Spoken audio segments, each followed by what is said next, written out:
Hi, I'm Chris Compton from Microsoft's Central Fraud and Abuse Risk Team. Hi, I'm Kim Allman. I'm with Gen Digital, which I know you have to have heard of. But we are Norton, Avast, LifeLock, MoneyLion, so maybe you know us by those names. I'm lead our corporate responsibility and government affairs work, and I'm thrilled to be here today. Hi, I'm Ravi Govindaraju. I lead trust and security at JPMorgan Chase. I'm Stephen Hilt. I work for Trend Micro and the Global Threat Research. So today we're here to talk about winning the war on AI scams and whether this is even a possible thing. I think everyone here is well aware of all of the threats we've seen. We've learned a lot over the last couple of days. And so with that, really the first question I want to ask is, how's the war going? Where are we at? What have we seen? What do we think is happening now? Yeah, I think that's a really interesting question. I want to thank my friends at AARP for my little Cliff Notes packet here. We are using at Gen AI to fight AI. We've embedded scam protection, AI scam protection through all of our products. And we recently launched a Norton Neo, which is an AI privacy browser. So, we are working very hard to make sure that it's part of everything that we do as a company, but also as part of our products. And we see that we have to work very hard, like everybody else, to keep up with what's happening with all the scammers out there and what's happening with AI. It's developing, so quickly. And one of the other things that we're really focused on is making sure that we are trying to educate consumers about what it is and what they could see and what our products, what they could do. But I think, it's changing so quickly that, we are working hard, as I said, as a company to really stay ahead of the changes, but also to make sure that our consumers, and we have hundreds of thousands of global consumers around the globe, are armed with data, information about what they need to watch out for and how they can protect themselves. Yeah, we've used AI for a long time, on traditional fraud prevention. So as you think of authentication, how do we really know that that's our customer? We have machine learning models deployed across the entire flow of account opening to when you're trying to log in, to doing any sort of financial transaction, whether that's a check deposit or trying to move money digitally. And that's been the traditional sort of use case. But when we think about scams, we really had to think hard about where and how we wanted to deploy machine learning. And we do that in a few different instances. But one that I wanted to sort of share was really focused on balancing the sort of customer experience when you think of it from a usage perspective. So many of you probably trying to send a digital payment, get all these annoying pop-ups, and it looks like T's and C's or warnings, and most consumers will just click through it and go straight to the transaction. What we're trying to do with most of those, because when it comes to scam and where we live in the scam value chain, all the way at the payment point, the customer is already convinced that they're trying to move money for a specific purpose. And we're trying to slow that transaction down to really ensure that they're sure that they truly want to move money. They may not get that money back. And when we initially started to do that and just deploy those interstitials, the success rate was low. We were not really preventing scams from happening. And so what we've done is just brought in a series of signals across the industry to really think about how machine learning models can help us in that flow and introduce the appropriate friction. And so now we actually use machine learning there to think about when is it actually appropriate to bring those interstitials to slow down the customer and balance that friction that they're seeing. And given they're not seeing it all the time, they're more likely to actually spend the time looking at it and thinking about it. Yeah, Trend, much like everybody else in this room and up here, AI is definitely part of our life. One of the things that's really unique about Trend is we protect everything from consumers to very large enterprises, and the use of AI in all those suites is definitely there.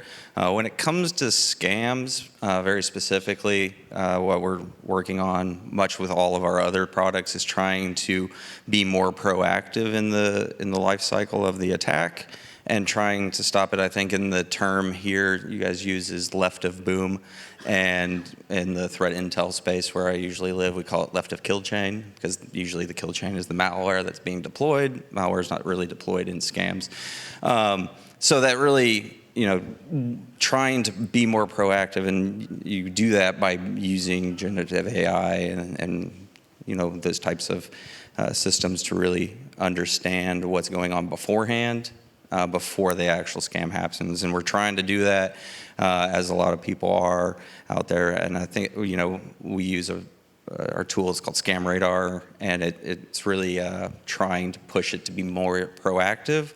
And that's definitely something that you really should actually try to do. And it's actually becoming more of a reality, the ability to do it, and being more ahead of the criminals is what we're really trying to do. And whatever, that's just what the industry should be doing too, is being more proactive. Well, that tees up my next question beautifully. And that is, we've got a bunch of leaders here on stage. We've got a bunch of people who've thought about this very, very hard. And so I guess my question, now that we've talked about, how the war is going right now, where do we think the war is going to go? What do we think is next? What do we think is the future of this problem? Yeah, that's a really great question. So where I personally think it's going to go is cyber criminals will adapt and use more AI and become agentic. The term we're going to throw out is called cybercrime. Instead of as a service, it'll be as a sidekick. So you will be doing, instead, you'll hyper focus on things. Like you're really good at scams. So who's really good at scams, they're going to make agentize that and become and use AI and become very hard to, one, take down, two, be very hard to identify as well who is behind it in some cases. And then also it'll make it expand because you could subscribe to their service and use the really, really good models that they've developed to do that. So that's where I see things going in kind of the not too distant future. Yeah, sorry, just build on that to say, I mean, similar to what the scams or fraudsters are doing, it'd be similar in terms of a prevention perspective. Eventually, we're going to get to a world of machine versus machine, right? So like today, deploying AI at scale and having AI preventive layers where the agents that are coming in are facing off with agents who can appropriately starve off that attack and really kind of look at what are the signals that are coming in. I think that's going to be one of the key things. And one of the things that we are also looking at is how do we enhance that with the right human intelligence, which I think is a true advantage that we have because across for Chase, for example, across our call centers, across our branches, we see scam victims come in often. And what we actually see is when we've used behavioral psychologists to train our bankers, train our call center agents, they're actually able to stop the payment from happening significantly higher than what digital intercepts and other things have done because they're pretty good at knowing their customer. They know how to get through to them. They know how to have that conversation. How do we enhance our AI agentic layer to effectively learn from what the humans are doing and what is actually getting through to customers so that we could be significantly better at protecting our customers and doing the right thing for them. And then just going back to what I was touching on earlier, I think we're equally focused on making sure that it's at the end of the day the customer's money and we're not getting in the way of them trying to transact and do what's right for them. And so balancing that friction and deploying that in the right way is going to be equally important. And then the last one I will just touch on where things are going is really victim identification and how we can get the right sort of signals where we can understand from upstream interactions that the customer may have had on other platforms that they are potentially a victim to a scam. And so we can be much more intelligent about how we slow them down and have the right conversation with them. That's a great point. Yeah. So, I mean, we know that in 2024, losses from scams and fraud was at $16.6 billion, and that's 33% over the year before. We've seen as a company, a 334% increase in financial scams. We've seen a 100% increase in sextortion. And, AI is only going to make those numbers grow. So we really think that, growth is going to be, obviously, in these crimes will be huge. But we also see increased personalization, right? I mean, it's, the ability to mimic your loved one's voice and to do things, like that and make it more personal, we see that increasing. So, again, I go back to the education piece. I think, we'll see one area where I think that becomes critically important.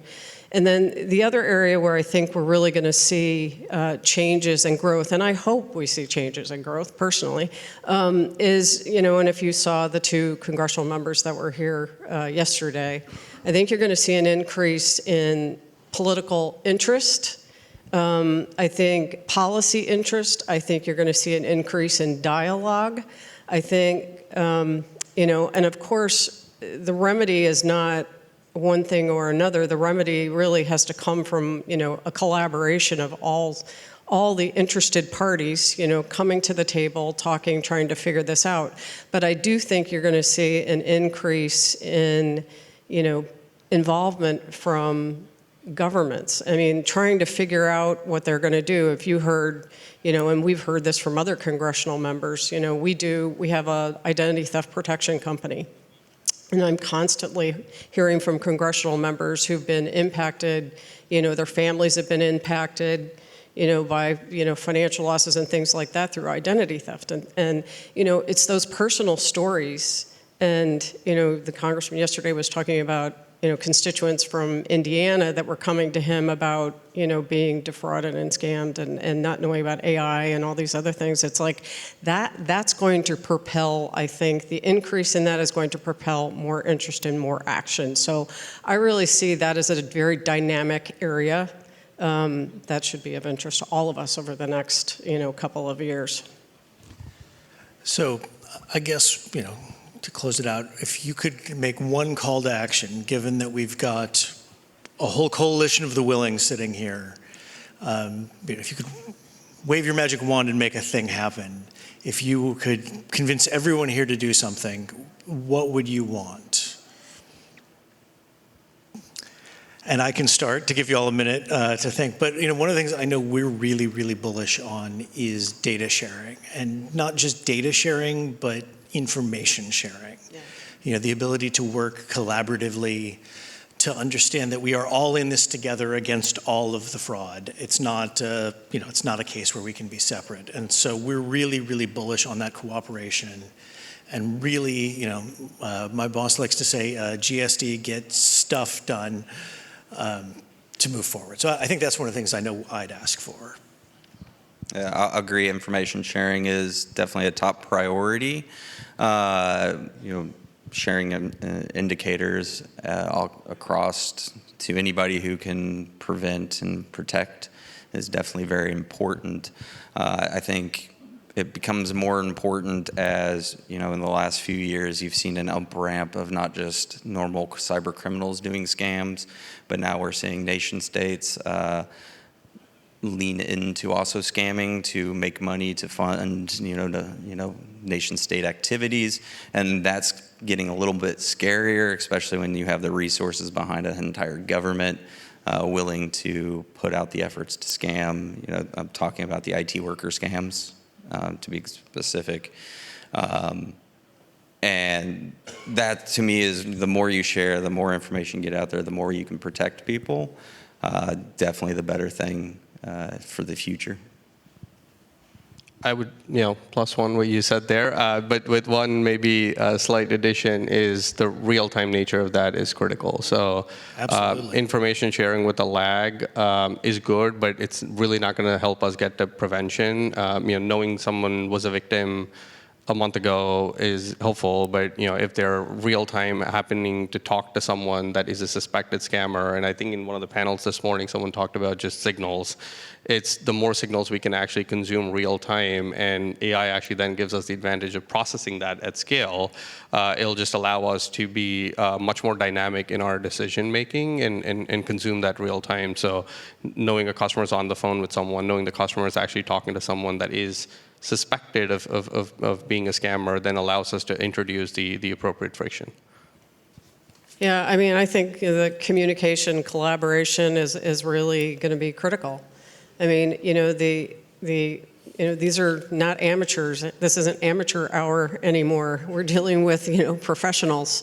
and on a global scale, and getting smarter and smarter every single day, and figuring out new technological runarounds for all of us. So I think this collaboration is key. Sharing what we see as a company in terms of what we're seeing from our consumers, data points, and our threat intelligence, and sharing that with other people. I think with like GASA, what GASA's doing here, and trying to bring everybody together and have a dialogue and talk about what best practices are and things like that. I think it's really important, and that to me is this continued open communication is going to be critical.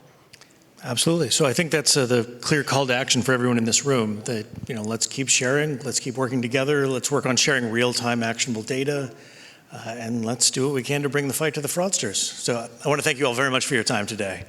Thank you. Thank you.